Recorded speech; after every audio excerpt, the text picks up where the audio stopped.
পা দিয়ে না বলছি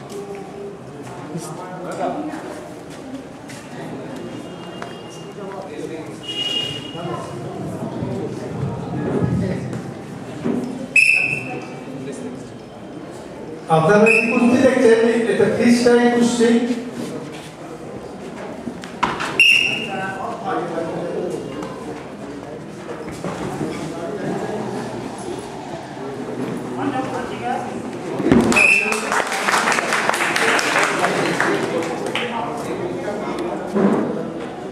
এই রেসলিং সম্বন্ধে আমাদের একটা মনোযোগ এটা ভারতবর্ষের লোকের কাছে নতুন করে কিছু বলা হয়।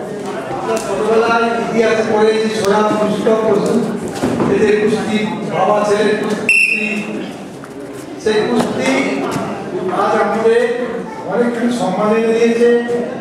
ভারতবর্ষের অলিম্পিকে হকি পর্যটনীকেও সম্মান এনে দিয়ে থাকে। প্রথমে এনেছে রেসলিং, যাদব। আপনার এই রেসলিং থেকে করছেন যে কি ধরনের হচ্ছে, কিসে কি হচ্ছে, হাতি ধর, এই কতগুলো নিয়ম কানুন আছে। এই নিয়ম কানুন অনুযায়ী হচ্ছে বিশদভাবে বর্ণনা করতে গেলে অনেক সময় লাগবে, এই কম করেই বলছি।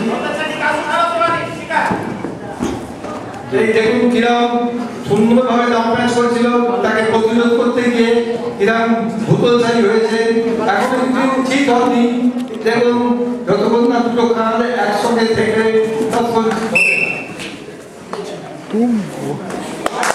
ছেড়ে দাও, ছেড়ে দাও, ছেড়ে দাও, ছেড়ে দাও।